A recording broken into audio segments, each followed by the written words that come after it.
আজকের এই ঘটনাটি আপনাদের আত্মাকে জাগিয়ে তুলবে। এই জন্য অনুরোধ, ঘটনাটি একেবারে শেষ পর্যন্ত দেখবেন। একটি নেককার ধনী পরহেজগার মহিলার সাথে তার কবরে কি হলো তা জানতে আপনাদের আত্মা কেঁপে উঠবে। একজন ব্যক্তি বলেন, আমার স্ত্রী প্রতিদিন হাজারো মানুষকে খাবার খাওয়াতো। সে অনেক অনাথ মেয়েদের যৌতুক দিয়ে বিয়ে করিয়েছিল।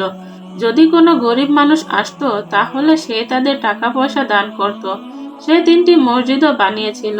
তবে যখন তার মৃত্যু হলো তখন তার কবরের মধ্যে 2টি কুকুর এসে বসে যায়।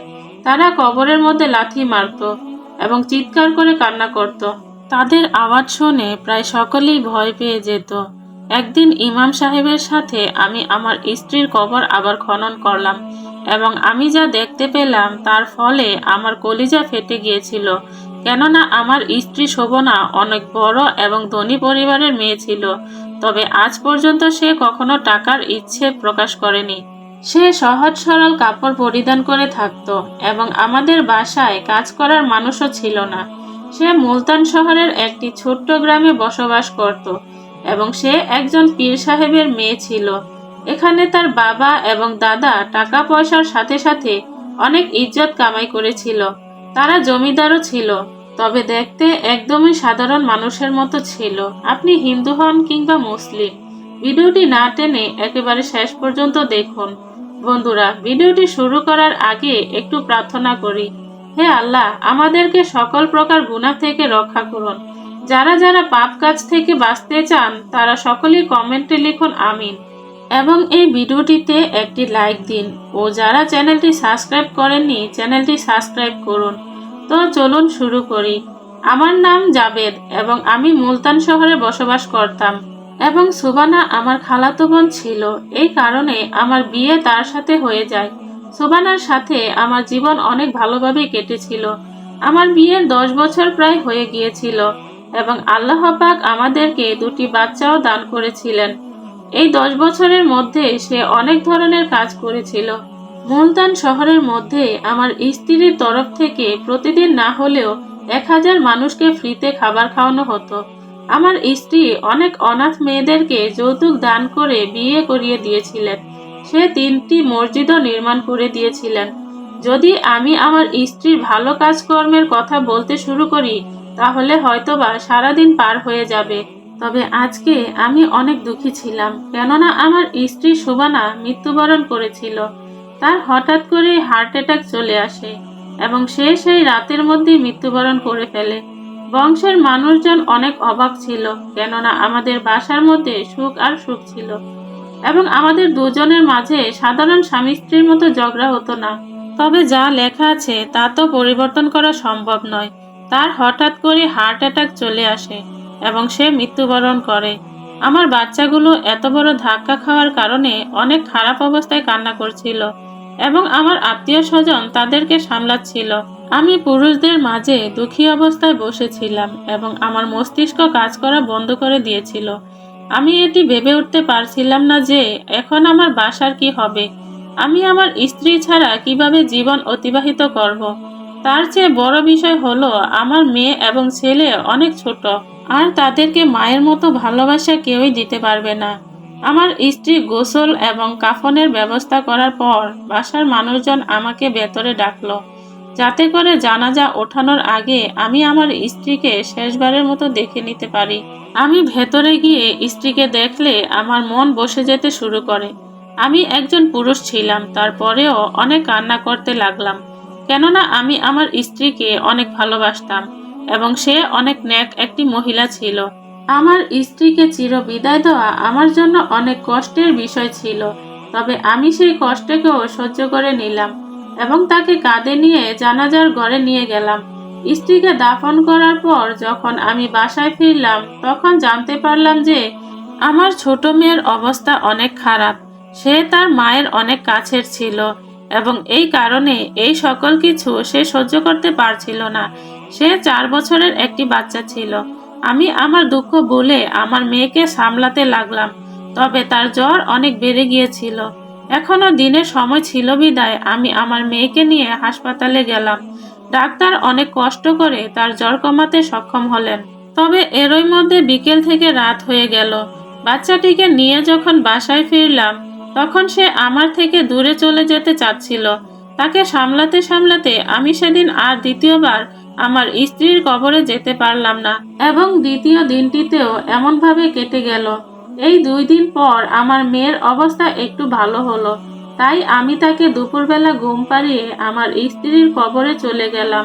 আমি যখন কবরস্থানে পৌঁছালাম তখন কবরস্থানের ভেতরে থাকা 2টি কুকুর গেউ গেউ করতে লাগলো এবং হঠাৎ করে আমার স্ত্রীর কবরের মধ্যে লাথি মারতে শুরু করলো।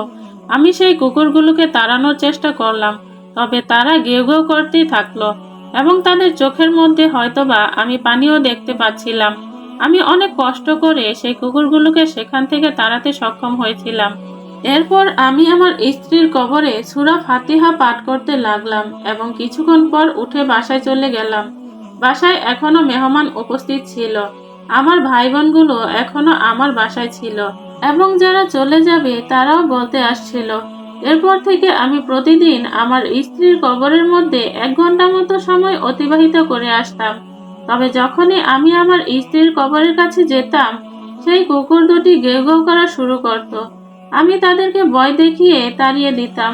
তবে এই কথাটি আমাকে চিন্তায় ফেলে দিতে শুরু করে এবং ভাবতে লাগলাম, না জানি আমার চলে যাওয়ার পর সেই কুকুর দুটি আমার স্ত্রীর কবরের সাথে কি করে। আমি এখনো পর্যন্ত আমার স্ত্রীর কবর কাছেই রেখেছিলাম। কবরে কিছু লাগানো বা পাকা করা গুনাহ ছিল, তাই আমি ভয় করছিলাম যে কুকুরগুলো যদি আবার কবর খনন করে।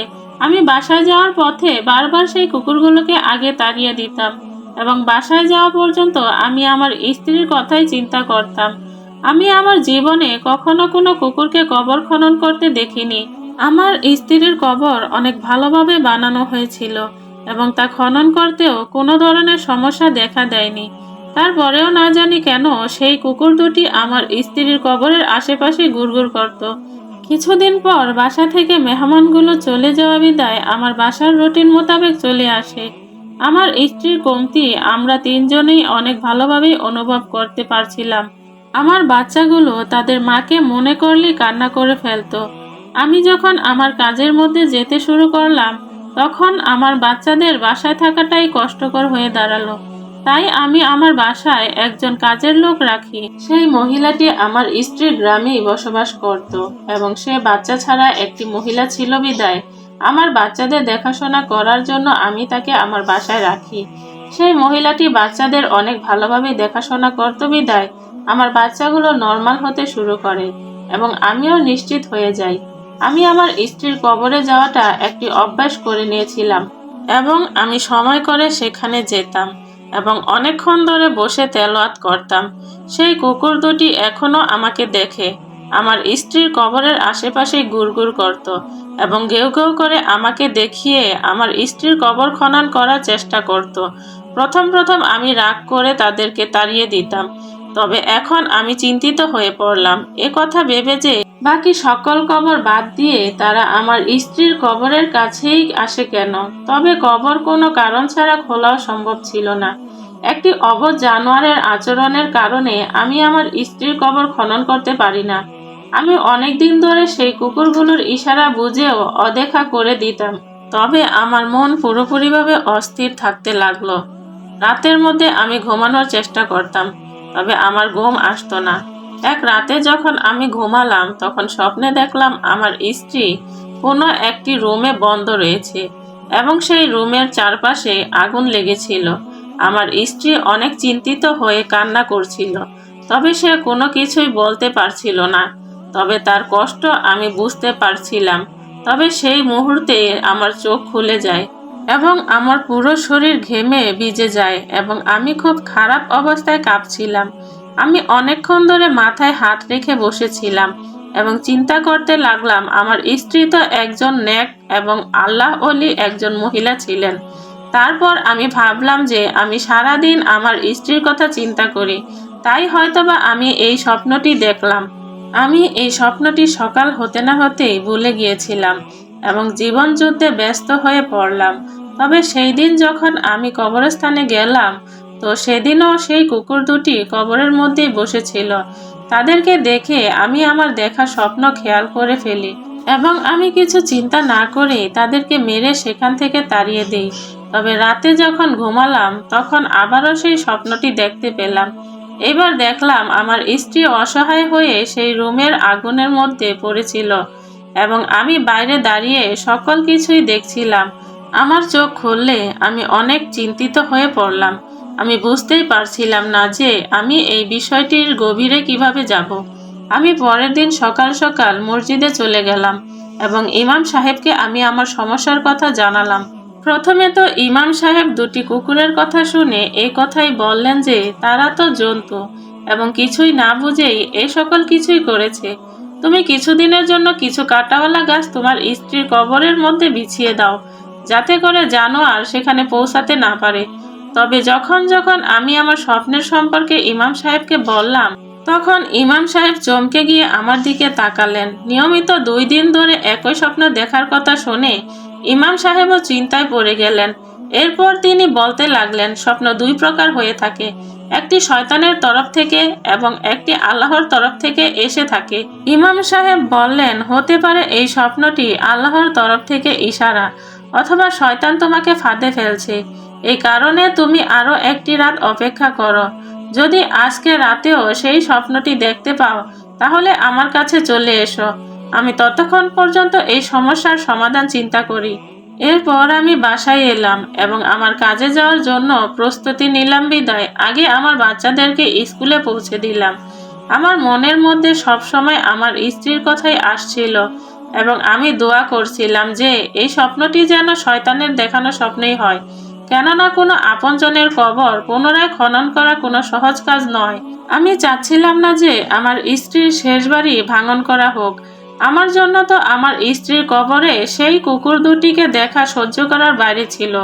তবে সেই রাতে আবারও সেই স্বপ্নটি এসেছিল। আমার মনে হতে লাগলো আমার স্ত্রী হয়তোবা কবরের মধ্যে কোনো কষ্টের মধ্যে পড়েছে। আমি স্বপ্নে স্পষ্ট দেখেছিলাম যে সেই আগুন আমার স্ত্রীর ক্ষতি করছিল না, তবে সেই আগুন আমার স্ত্রীর চারপাশে ঘিরেছিল। আর এই কথাটি আমি বুঝতে পারছিলাম না। আমার স্ত্রী একজন নেক পীর বংশের মেয়ে ছিলেন। সে কখনো কোনো অপরিচিত পুরুষকে দেখেননি। বিয়ের পর আমি তাকে কখনো নামাজ ছাড়তে দেখিনি। সে বাচ্চাদেরকেও ইসলামী তালিম দিয়েছিল এবং সে আমার প্রতিও অনেক বিশ্বাসযোগ্য ছিল। তবে জানি না কেন কবরের মধ্যে তার শান্তি হচ্ছিল না।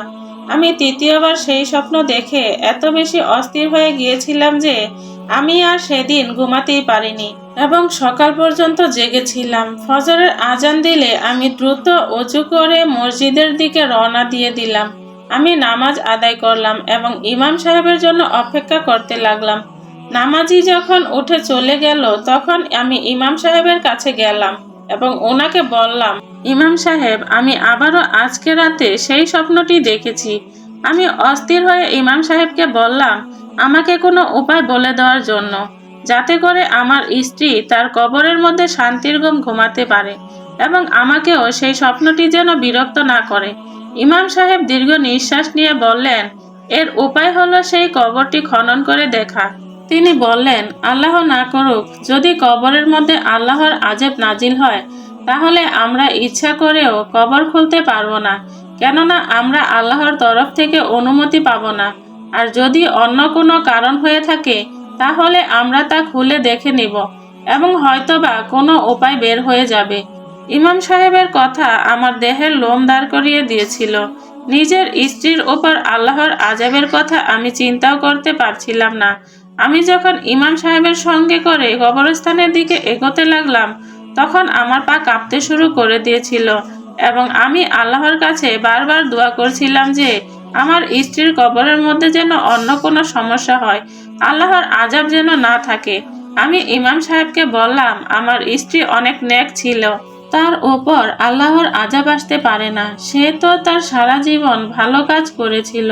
তার বাবাও একজন নেক মানুষ ছিলেন। ইমাম সাহেব বলতে লাগলেন, মনের কথা শুধু আল্লাহর পাকই জানেন এবং আল্লাহ পাক বড় থেকে বড় গুনাহ ক্ষমা করে দেন। তিনি গফুরুর রহিম। তবে তিনি ছোট গুনাহের কারণেও কখনো আঁকড়ে ধরেন। এই কারণে মানুষদের বলা হয় তারা যেন সাবধানে থাকে। ছোট থেকে ছোট গুনাহ থেকে বেঁচে থাকতে হবে, এখন তা বিন্দু পরিমাণই হোক না কেন। কে জানে সেই কাজটি আল্লাহর অপছন্দনীয় হতে পারে। আমরা যখন কবরস্থানে পৌঁছালাম তখন আজকেও আমি সেই দুটি কুকুরকে আমার স্ত্রীর কবর খনন করতে দেখতে পেলাম। আমি তাদেরকে তাড়াতে এগিয়ে গেলে ইমাম সাহেব বললেন, তাদেরকে মেরো না, হতে পারে তারা আল্লাহর হুকুমেই এমনটা করছে। এই কারণে ভদ্রতার সহিত তাদেরকে সরিয়ে দাও এবং যেই জায়গাতে তারা খনন করছিল সেই জায়গাটি আগে খনন করো। ইমাম সাহেবের কথা শুনে আমি মাথা নাড়িয়ে সামনে এগোলাম।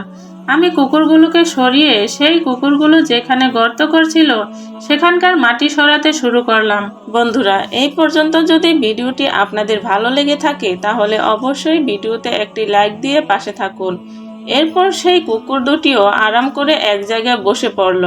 আমি মনে মনে দুরূদ শরীফ পাঠ করেছিলাম। আমি যখন সেই গর্তের গভীর পর্যন্ত ঘুরলাম তখন সেই দৃশ্য দেখে আমার কলিজা ফেটে গিয়েছিল। আমি চিৎকার করে কবর থেকে দূরে সরে গেলাম। ইমাম সাহেব, যিনি আমার পেছনেই দাঁড়িয়েছিলেন, তিনি কদম বাড়িয়ে সামনে এলেন এবং সেই গর্তের মধ্যে তাকাতে লাগলেন। ইমাম সাহেব পাঠ করছিলেন আর অন্যদিকে আমি বাচ্চাদের মতো কান্না করছিলাম। আমাকে এই চিন্তায় খেয়ে ফেলছিল যে আমার স্ত্রী এত যন্ত্রণা সহ্য করছিল আর আমি তা জানতাম না। আমি কষ্টে কান্না করে যাচ্ছিলাম এবং ইমাম সাহেবের শরীর কাঁপছিল। আমি আমার মরহুম স্ত্রীর কবরের মধ্যে দেখতে পারছিলাম আমার জীবনের সবচেয়ে ভয়ঙ্কর দৃশ্য। আমি সেই কুকুরগুলোর দিকে তাকাতে লাগলাম যারা আমাকে এতদিন ধরে ইশারা করছিল, তবে আমি তো তাদেরকে উল্টো মেরে তাড়িয়ে দিতাম। তবে সেই অবুঝ জানোয়ারগুলো তারপরেও আমাকে সাহায্য করতে চাচ্ছিল। ইমাম সাহেব আমাকে জিজ্ঞাসা করলেন, তোমার কি কখনো এমন অনুভূতি হয়েছিল যে তোমার স্ত্রীর কবর কেউ খনন করে এই কাজটি করেছে? আমি ইমাম সাহেবকে বললাম, আমি প্রতিদিন আমার স্ত্রীর কবরে আসি, তবে আমি এই কবরের মধ্যে কোনো অন্যরকম অবস্থা লক্ষ্য করিনি এই কুকুরগুলো ব্যতীত। তবে আমি তাদেরকেও এখান থেকে তাড়িয়ে দিতাম। আমার কথা শুনে ইমাম সাহেব অবাক হতে লাগলেন এবং বললেন, এমন হতে পারে না যে কবর খনন করা ছাড়া এই কাজটি করা যাবে। যেই কাজটি তোমার স্ত্রীর সাথে করা হয়েছে তা করার জন্য অবশ্যই কবর খনন করা জরুরি। হঠাৎ করে ইমাম সাহেব বললেন, তোমার স্ত্রীকে যখন কবরে নামানো হয় তখন কি তুমি কিছু লক্ষ্য করেছিলে? আমি মাথা নাড়িয়ে হ্যাঁ বললাম এবং বললাম, আমি যতই দুঃখের মধ্যে ছিলাম না কেন, তবে আমার দেখাশোনাতেই আমার স্ত্রীকে কবরে নামানো হয়েছিল, তাই তখন এমন কোনো কাজ করার কোনো সুযোগই ছিল না। ইমাম সাহেব আমাকে সেই মুহূর্তে পুলিশ ডাকতে বললেন। আমি সেই মুহূর্তে পুলিশ ডেকে সকল কিছু ওনাদের হাতে দিয়ে দিয়েছিলাম। আমার তো কান্না করতে করতে খুব খারাপ অবস্থা হয়ে গিয়েছিল। এসিপি সাহেব আমাকে সান্ত্বনা দিচ্ছিলেন। পুলিশ এরপর ভালো করে তদন্ত করতে লাগলেন এবং কিছুদিন পুলিশ সাদা কাপড় পরিধান করে কবরস্থানে পাহারা দিতে লাগলেন।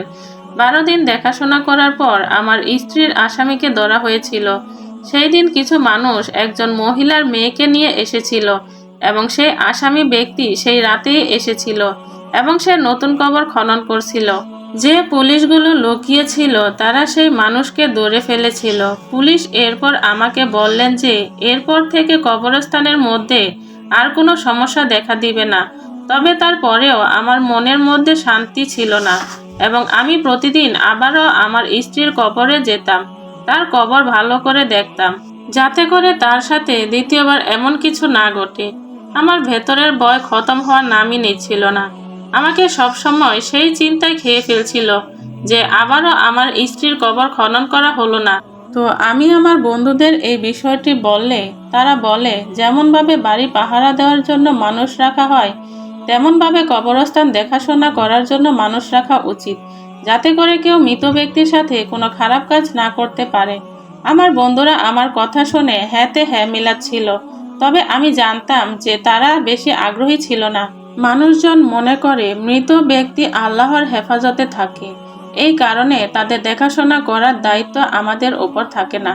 হয়তোবা এটা সত্য, তবে এখন যা পরিস্থিতি সামনে এসেছিল তা দেখে আমার এটাই মনে হচ্ছিল যে আমাদের উচিত কবরগুলো হেফাজত করা। আমার অবস্থা দিন দিন খারাপ হচ্ছিল। আমি একদিন আমার বাসার কাজ করা সেই মহিলাকেও জিজ্ঞেস করে ফেললাম, আপনি কি কখনো এই কথা শুনেছিলেন যে কবরের মধ্যে রক্তমাখা পুতুল রাখা হয় অথবা এমন কিছু সম্পর্কে যাতে করে মানুষজন ভয় পেয়ে যায়? আমার এই আজব প্রশ্নের কারণে সেই বুড়ি মহিলা আটকে গিয়েছিল এবং ভয় পেয়ে তওবা করতে করতে বলতে লাগলো, এটি আপনি কি বলছেন বাবা? আমি তো এমন কথা কখনোই শুনিনি। কবরে আবার কোনো মানুষ হাত দিতে যাবে নাকি? সেই মহিলাটির এমন সাধারণ কথা শুনে আমি চুপ হয়ে গেলাম। আমি জানতাম যে কেউ আমার কথা বিশ্বাস করবে না। সাধারণ পরিস্থিতিতে আমিও এই কথাটি ফাজলামি মনে করতাম, তবে এখন আমি জেনে গিয়েছিলাম যে এমনটাও হয়ে থাকে। কেননা আমি আমার স্ত্রীর কবরের মধ্যে 2-3টি ছোট ছোট পুতুল দেখেছিলাম, যাদের ওপর রক্ত মাখানো ছিল এবং বড় বড় সুই গাঁথানো ছিল। না জানি সেই পুতুলগুলোকে সেই আসামি দুজন কেন রেখেছিল, তবে সেই পুতুলগুলোর কারণে আমার স্ত্রীর কবরের মধ্যে অস্থির হয়ে পড়েছিল। আমি ইমাম সাহেবের সাহায্যে সেই পুতুলগুলো তো বের করে নিয়েছিলাম, তবে আমার মন এখনো বেশ অস্থির ছিল। কবরের সেই দৃশ্য এতই ভয়ঙ্কর ছিল যা আমার মাথা থেকে কিছুতেই বের হচ্ছিল না। এরপর আমি আবারও ইমাম সাহেবের কাছে গেলাম। তিনি আমাকে দেখে মানুষের কাছ হতে উঠে আমার কাছে এসে জিজ্ঞাসা করলেন, কি হয়েছে? তোমাকে দেখে অনেক চিন্তিত মনে হচ্ছে। উত্তরে আমি বললাম, আমি শান্তি পাচ্ছি না। সেই দৃশ্য দেখার পর আমি রাতে ঘুমাতে পারি না, কারণ বারবার আমার এটাই মনে হয় যে আমার স্ত্রীকে যেন আবার এমন অবস্থায় পড়তে না হয়। আমাদের উচিত কবরে দেখাশোনা করার জন্য একজন মানুষ রাখা। এই কথায় ইমাম সাহেব নরম করে বললেন, চিন্তা করো না, এরপর থেকে এমন কিছুই হবে না। এবং কবরস্থান দেখাশোনা করার জন্য উচিত আমরা যেন প্রতিদিন আমাদের প্রিয়জনের কবরে গিয়ে সূরা ফাতিহা পাঠ করি, কুরআন পাঠ করি। ইমাম সাহেব বললেন, তুমি প্রতিদিন তোমার স্ত্রীর কবরে যেও, এতে করে কোনো সমস্যা হবে না। এরপর তিনি আফসোস করে বললেন, না জানি কি হয়েছে মুসলমানদের, তারা প্রতিনিয়ত শিরকে ডুবে যাচ্ছে। ইমাম সাহেব বললেন, যারা কালো জাদু করে থাকে তারাই এরকম কাজ করে, এবং কালো জাদু করা আমাদের ইসলামে হারাম করে দেওয়া হয়েছে এবং আল্লাহ পাকের তরফ থেকে এটিকে শিরক বলা হয়েছে, এবং শিরক এমন একটি গুনাহ যার কোনো ক্ষমা নেই। ইমাম সাহেব আমাকে বললেন, তুমি অনেক ভাগ্যবান যে আল্লাহর পক্ষ থেকে তুমি ইশারা পেয়েছ। আমি কান্না করতে করতে বললাম, আমার স্ত্রী অনেক নেক ছিলেন, তাই মনে হয় আল্লাহ পাক তার অস্থিরতা এবং কষ্ট দূর করে দিয়েছেন।